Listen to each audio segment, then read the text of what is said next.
Sudah menjadi pengetahuan mainstream yang diamini oleh masyarakat umum, khususnya oleh masyarakat Tanah Jawa, di mana ketika kita menyebut kata Wali Sangah atau Wali Songo, maka tentunya akan langsung dimaknai sebagai sekumpulan waliullah penyebar Islam di Tanah Jawa yang berjumlah 9 orang. Namun tahukah Anda, bahwa Wali Sangah ini ternyata tidaklah berjumlah 9 orang sebagaimana kita ketahui selama ini.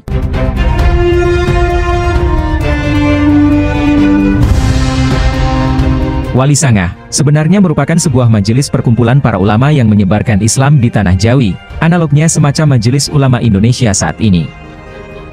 Istilah Wali Sangah sendiri merupakan gabungan dari dua kata yang berbeda etimologi, yakni kata wali yang berasal dari bahasa Arab wali, yang bentuk jamaknya adalah aulia, yang bermakna walijah, yang bermakna orang kepercayaan, khusus, dan dekat.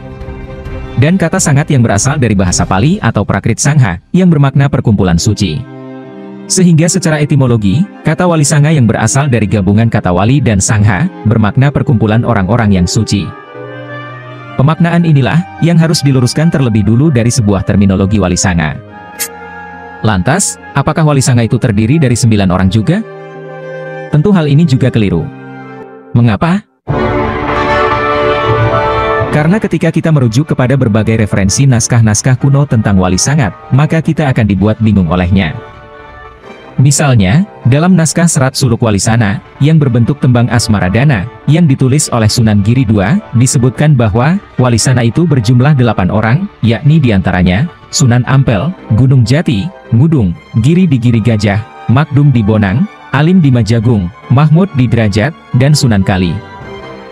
Sedangkan dalam naskah Babat Tanah Jawi disebutkan, bahwa Wali Sangha berjumlah 9 orang, yakni diantaranya, Sunan Ampel, Sunan Bonang, Sunan Giri, Sunan Gunung Jati, Sunan Kalijaga, Sunan Derajat, Sunan Udung, Sunan Muria, dan Syekh Maulana Maghribi.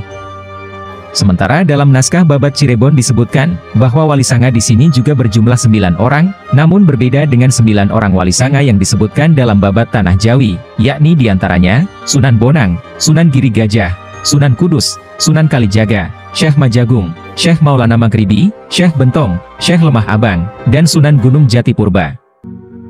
Nah, perbedaan nama-nama anggota Wali Sangha inilah, yang kemudian menimbulkan kesulitan untuk mengidentifikasi, siapakah sebenarnya para ulama yang termasuk dalam perkumpulan orang suci yang bernama Wali Sangha ini sebagaimana makna aslinya, yang berasal dari kata Wali Sangha.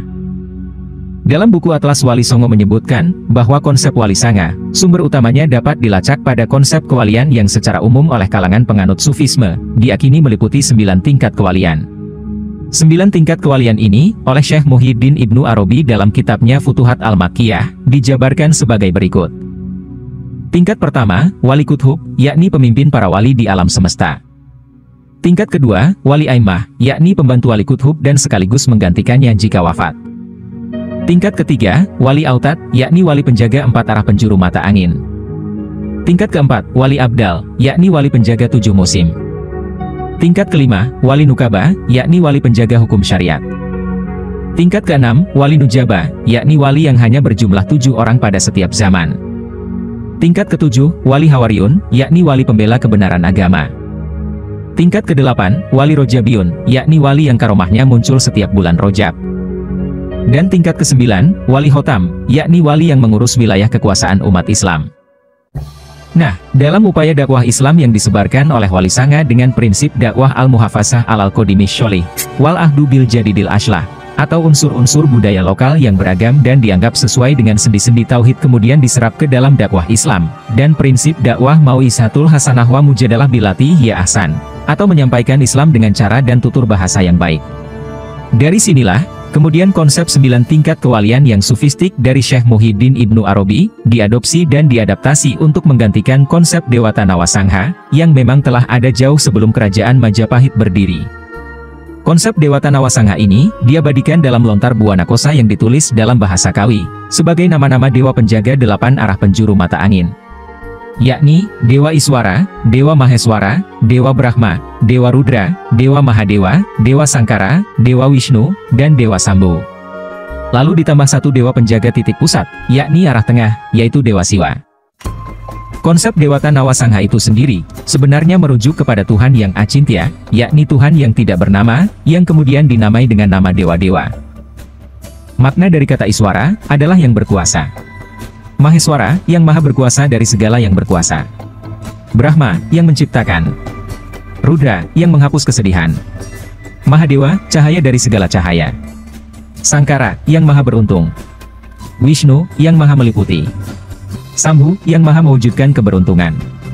Dan Siwa, yang maha suci. Konsep Dewata Nawasangha ini, sesuai dengan apa yang dinyatakan dalam kitab Rigveda. Sungguh, dia Bapa kami yang sesungguhnya, pembuat kami yang sesungguhnya, penguasa kami yang sesungguhnya. Siapa yang mengetahui semua tentang dia? Dia yang tunggal, dewa yang digelari dengan nama-nama dewa. Dia pula yang dituju oleh semua yang ada dengan penuh tanya. Dari konsep Dewata Nawasangha inilah, kemudian lahir Surya Majapahit sebagai lambang kebesaran kerajaan Majapahit. Dan konsep kosmologi Dewata Nawasangha inilah, yang oleh Wali Sangha dalam upaya dakwahnya, kemudian diadaptasi menjadi konsep Wali Nawasangha, di mana kedudukan 9 manusia adikodrati penjaga 8 arah mata angin plus 1 titik pusat yang dikenal sebagai dewa, kemudian digantikan oleh 9 manusia-manusia yang dicintai Tuhan, yang dikenal dengan istilah aulia, bentuk jamak dari kata tunggal wali.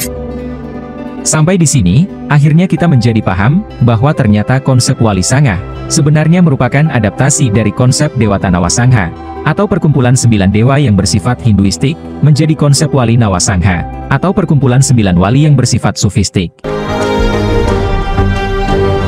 Dalam catatan sejarah, keberadaan tokoh-tokoh Wali Sangha ini selain diposisikan sebagai waliullah, yakni orang-orang yang memiliki kedekatan khusus dengan Allah, pada kenyataannya, ternyata mereka juga diposisikan sebagai waliul amri, yakni orang-orang yang memegang kekuasaan atas hukum umat Islam, dan sekaligus sebagai pemimpin masyarakat yang berwenang menentukan dan memutuskan urusan masyarakat, baik dalam bidang keduniawian, maupun dalam bidang keagamaan. Dari sinilah, kemudian tokoh-tokoh Wali Sangha ini dijuluki dengan gelar suhunan, yang diambil dari kata suhun, kasuhun, sinuhun, yang dalam bahasa Kawi berarti menjunjung atau menghormati, yang lazimnya dipakai sebagai gelar untuk menyebut seorang guru suci, atau mursyid toriko dalam Islam, yang punya kewenangan melakukan upacara penyucian yang disebut diksha dalam agama Hindu, yang sepadan dengan kata baiat dalam agama Islam.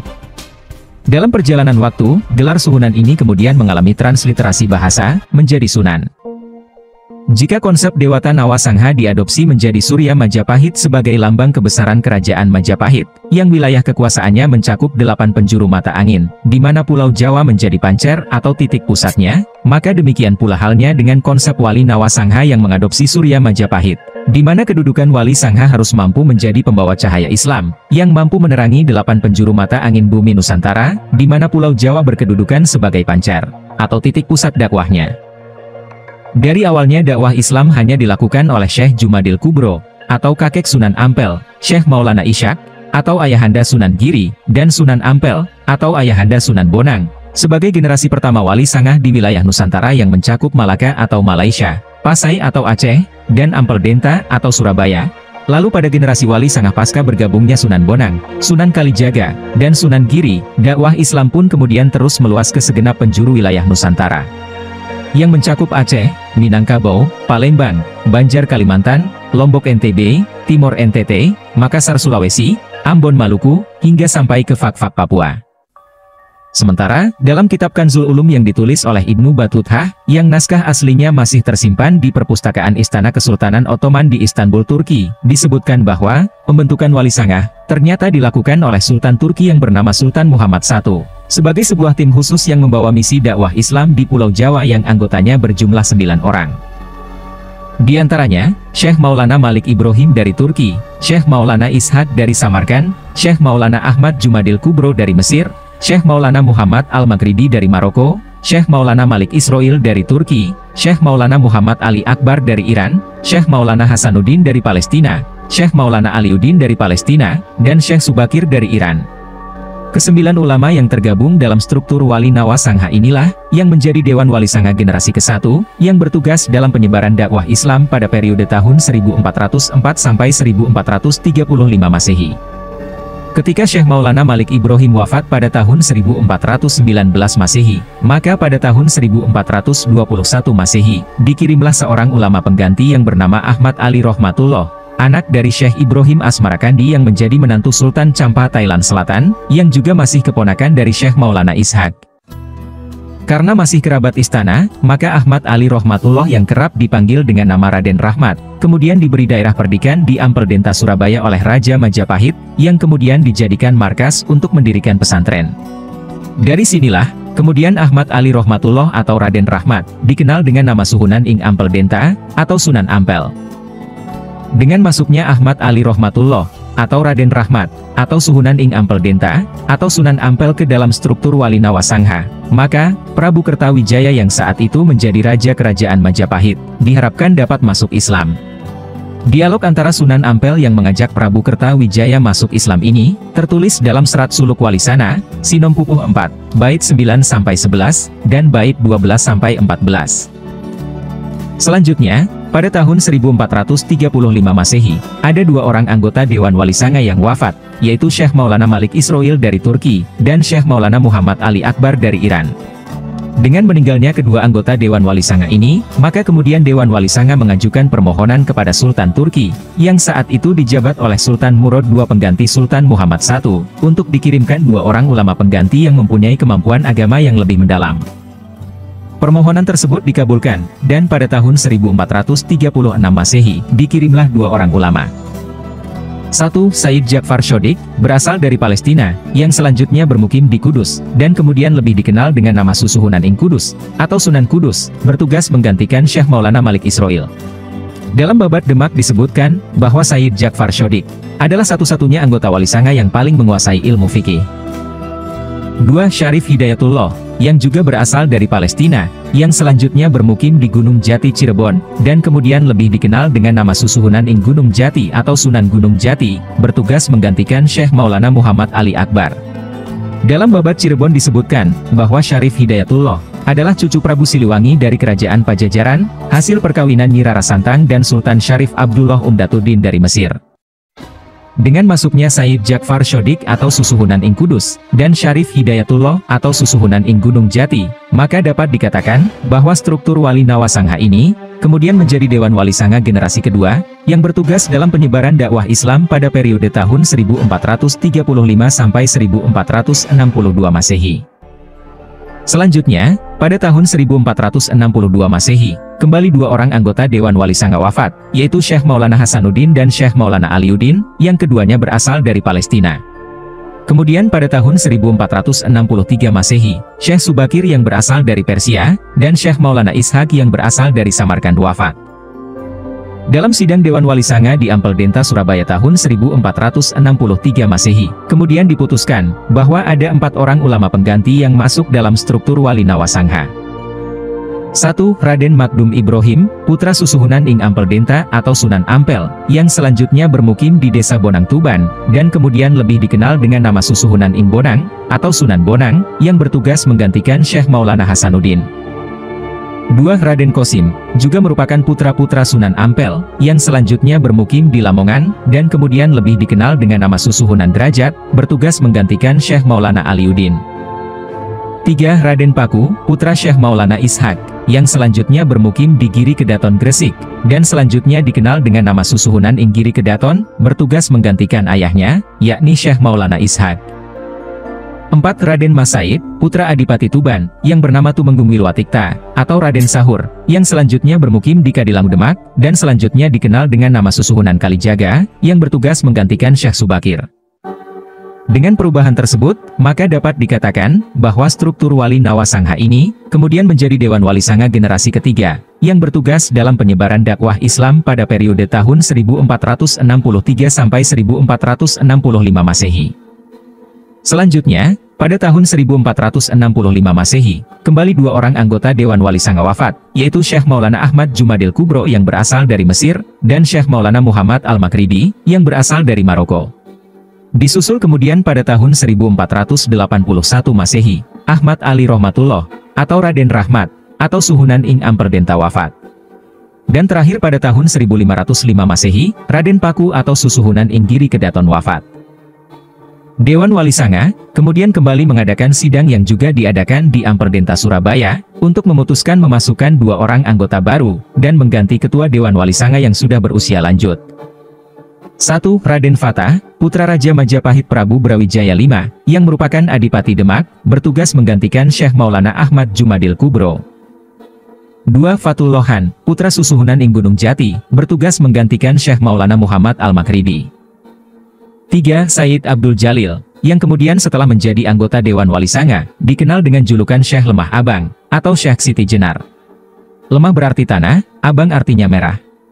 Sedangkan Siti berarti tanah, dan Jenar artinya kuning. Beliau mendapat gelar Syekh Lemah Abang atau Syekh Siti Jenar, karena beliau tinggal di daerah Jawa bagian barat yang terkenal tanahnya berwarna merah kekuning-kuningan. Beliau bertugas menggantikan Ahmad Ali Rohmatullah, atau Raden Rahmat, atau Suhunan ing Ampel Denta, Sunan Ampel. 4. Raden Fakih, yang kemudian dikenal dengan nama Susuhunan Ampel II, bertugas menggantikan kakak iparnya, yakni Raden Paku atau Susuhunan ing Giri Kedaton.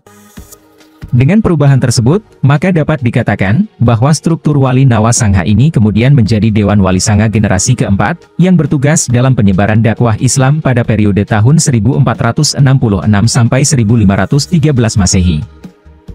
Selanjutnya, pada tahun 1513 Masehi, kembali satu orang anggota Dewan Wali Sanga wafat, yaitu Raden Mas Said atau Susuhunan Kalijaga.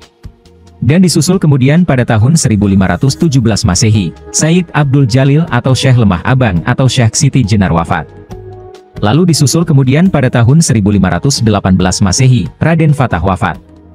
Dan terakhir pada tahun 1525 Masehi, Raden Makdum Ibrahim atau Susuhunan ing Bonang wafat.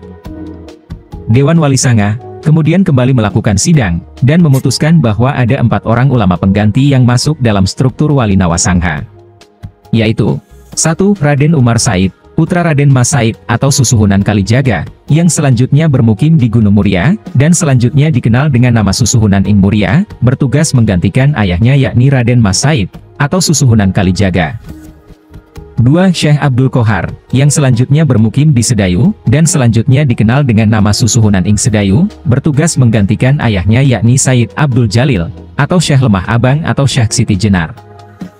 3. Sultan Trenggana, bertugas menggantikan ayahnya, yakni Raden Fatah. 4. Raden Husamuddin, yang selanjutnya bermukim di Lamongan, dan selanjutnya dikenal dengan nama Susuhunan ing Lamongan, bertugas menggantikan kakaknya yakni Raden Makdum Ibrahim, atau Susuhunan ing Bonang. Dengan perubahan tersebut, maka dapat dikatakan bahwa struktur Wali Nawasangha ini kemudian menjadi Dewan Wali Sanga generasi kelima, yang bertugas dalam penyebaran dakwah Islam pada periode tahun 1514 sampai 1533 Masehi. Selanjutnya pada tahun 1533 Masehi, kembali satu orang anggota Dewan Wali Sanga wafat, yaitu Raden Qasim atau Susuhunan Derajat, dan disusul kemudian pada tahun 1540 Masehi, Raden Fakih atau Susuhunan Ampel II wafat, dan terakhir pada tahun 1546 Masehi, Sultan Trenggana wafat. Dewan Wali Sanga kemudian kembali melakukan sidang, dan memutuskan bahwa ada 3 orang ulama pengganti yang masuk dalam struktur Wali Nawasangha. Yaitu 1. Sunan Pakuan, bertugas menggantikan ayahnya, yakni Raden Qasim atau Susuhunan Derajat. 2. Raden Zainal Abidin, yang selanjutnya bermukim di Demak, dan selanjutnya dikenal dengan nama Susuhunan ing Demak, bertugas menggantikan kakaknya yakni Raden Fakih, atau Susuhunan Ampel II. 3. Sunan Prawoto, bertugas menggantikan ayahnya, yakni Sultan Trenggana. Dengan perubahan tersebut, maka dapat dikatakan bahwa struktur Wali Nawasangha ini kemudian menjadi Dewan Wali Sanga generasi ke-6, yang bertugas dalam penyebaran dakwah Islam pada periode tahun 1534 sampai 1546 Masehi.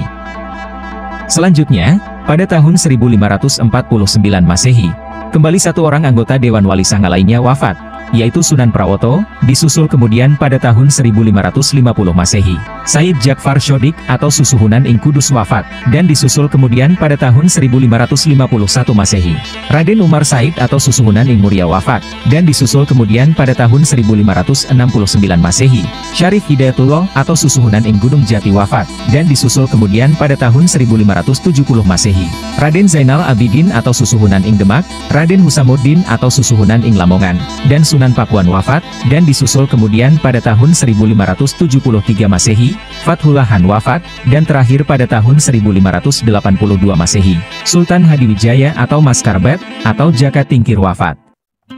Dewan Wali Sanga kemudian kembali melakukan sidang, dan memutuskan bahwa ada 9 orang ulama pengganti yang masuk dalam struktur Wali Nawasangha.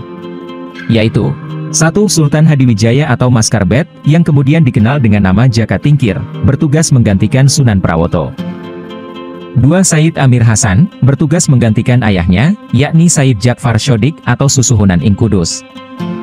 3. Said Saleh, putra dari Said Amir Hasan, yang kemudian dikenal dengan nama Panembahan Pekaos, bertugas menggantikan kakek dari pihak ibunya, yakni Raden Umar Said atau Susuhunan ing Muria. 4. Maulana Hasanuddin, yang selanjutnya bermukim di Banten, dan selanjutnya dikenal dengan nama Sultan Hasanuddin Banten, bertugas menggantikan ayahnya, yakni Syarif Hidayatullah atau Susuhunan ing Gunung Jati. 5. Sunan Giri Prapen, putra dari Raden Paku atau Susuhunan ing Giri Kedaton, bertugas menggantikan Raden Zainal Abidin atau Susuhunan ing Demak. 6. Sunan Mojo Agung, bertugas menggantikan Raden Husamuddin atau Susuhunan ing Lamongan. 7. Sunan Cendana, bertugas menggantikan kakeknya, yakni Sunan Pakuan. 8. Maulana Yusuf, cucu dari Syarif Hidayatullah atau Susuhunan ing Gunung Jati, yang selanjutnya bermukim di Banten, dan selanjutnya dikenal dengan nama Syekh Maulana Yusuf Banten, bertugas menggantikan pamannya, yakni Fatullah Khan. 9. Raden Pratanu Madura, yang juga dikenal dengan nama Said Yusuf Anggawi, bertugas menggantikan Sultan Hadiwijaya atau Maskarbet, atau Jaka Tingkir. Dengan perubahan tersebut, maka dapat dikatakan bahwa struktur Wali Nawasangha ini kemudian menjadi Dewan Wali Sanga generasi ke-7 yang bertugas dalam penyebaran dakwah Islam pada periode tahun 1547 sampai 1591 Masehi. Selanjutnya pada tahun 1599 Masehi, kembali satu orang anggota Dewan Wali Sanga lainnya wafat, yaitu Syekh Abdul Qohar atau Susuhunan ing Sedayu, disusul kemudian pada tahun 1650 Masehi, Sunan Mojo Agung, Sunan Cendana, dan Sunan Giri Prapen wafat. Dewan Wali Sanga kemudian kembali melakukan sidang, dan memutuskan bahwa ada 4 orang ulama pengganti yang masuk dalam struktur Wali Nawasangha, yaitu 1. Syekh Abdul Qadir, yang selanjutnya bermukim di Magelang, dan selanjutnya dikenal dengan nama Susuhunan ing Magelang, bertugas menggantikan Syekh Abdul Qohar atau Susuhunan ing Sedayu. 2. Syekh Samsuddin Abdullah Al-Sumatrani, bertugas menggantikan Sunan Mojo Agung. 3. Syekh Abdul Ghafur bin Abbas Al-Manduri, bertugas menggantikan Sunan Cendana. 4. Baba Daud Arumi Al-Jawi, bertugas menggantikan gurunya, yakni Sunan Giri Prapen. Dengan perubahan tersebut, maka dapat dikatakan bahwa struktur Wali Nawasangha ini kemudian menjadi Dewan Wali Sanga generasi ke-8 yang bertugas dalam penyebaran dakwah Islam pada periode tahun 1592 sampai 1650 Masehi. Selanjutnya pada tahun 1740 Masehi, kembali satu orang anggota Dewan Wali Sanga lainnya wafat, yaitu Said Amir Hasan, disusul kemudian pada tahun 1749 Masehi, Baba Daud Arumi Al-Jawi wafat, dan disusul kemudian pada tahun 1750 Masehi, Syekh Abdul Qadir atau Susuhunan ing Magelang, Syekh Maulana Hasanuddin atau Sultan Hasanuddin Banten, Syekh Maulana Yusuf Banten, dan Said Saleh atau Panembahan Pekaos wafat. Dewan Wali Sanga kemudian kembali melakukan sidang, dan memutuskan bahwa ada 6 orang ulama pengganti yang masuk dalam struktur Wali Nawasangha, yaitu 1. Syekh Nawawi Al-Bantani, bertugas menggantikan Sayyid Amir Hasan. 2. Syekh Syihabuddin Al-Jawi, bertugas menggantikan Baba Daud Arumi Al-Jawi. 3. Syekh Abdul Muhi Pamijahan, bertugas menggantikan Syekh Abdul Qadir atau Susuhunan ing Magelang. 4. Syekh Abdul Mufahir Muhammad Abdul Qadir, bertugas menggantikan kakek buyutnya, yakni Syekh Maulana Hasanuddin atau Sultan Hasanuddin Banten. 5. Syekh Abdul Rauf Al-Bantani, bertugas menggantikan Syekh Maulana Yusuf Banten. 6. Syekh Ahmad Baighawi Asmat Khan, bertugas menggantikan ayahnya, yakni Said Saleh atau Panembahan Pekaos. Dengan perubahan tersebut, maka dapat dikatakan bahwa struktur Wali Nawasangha ini kemudian menjadi Dewan Wali Sanga generasi ke-9 yang bertugas dalam penyebaran dakwah Islam pada periode tahun 1651 sampai 1750 Masehi. Selanjutnya, pada periode tahun 1751 sampai 1830 Masehi, Dewan Wali Sanga kemudian kembali melakukan sidang dan memutuskan bahwa ada 7 orang ulama pengganti yang masuk dalam struktur Wali Nawasangha, yaitu 1. Pangeran Diponegoro, bertugas menggantikan gurunya, yakni Syekh Abdul Muhi Pamijahan. 2. Sentot Ali Basah Prawirodirjo, bertugas menggantikan Syekh Syihabuddin Al-Jawi. 3. Kiai Mojo, bertugas menggantikan Raden Pratanu Madura, atau Sayyid Yusuf Anggawi. 4. Kiai Hasan Besari, bertugas menggantikan Syekh Abdul Rauf Al-Bantani. 5. Abdul Fatah, yang juga dikenal dengan nama Sultan Ageng Tirtayasa Banten, bertugas menggantikan kakeknya, yakni Syekh Abdul Mufahir Muhammad Abdul Qadir. 6. Sayyid Abdul Wahid Asmathan, bertugas menggantikan Syekh Abdul Ghaffur bin Abbas Al-Manduri. 7. Bujuk Lekpalek, yang dikenal juga dengan nama Sayyid Abdul Rahman, bertugas menggantikan kakeknya, yakni Syekh Ahmad Baidawi Asmathan. Dengan perubahan tersebut, maka dapat dikatakan bahwa struktur Wali Nawasangha ini kemudian menjadi Dewan Wali Sanga generasi ke-10 yang bertugas dalam penyebaran dakwah Islam pada periode tahun 1751 sampai 1830 Masehi. Dan sejak periode tahun 1830 sampai 1900 Masehi, Dewan Wali Sanga kemudian dibekukan oleh kolonial Belanda. Sampai di sini, akhirnya kita benar-benar menjadi paham bahwa ternyata konsep Wali Sanga itu adalah adaptasi dari konsep Dewata Nawasangha atau perkumpulan 9 dewa penjaga 8 penjuru mata angin dan satu titik pusat yang bersifat Hinduistik menjadi konsep Wali Nawasangha atau perkumpulan 9 wali yang mencakup wilayah dakwah 8 penjuru mata angin Nusantara dan satu titik pusat Pulau Jawa yang bersifat sufistik.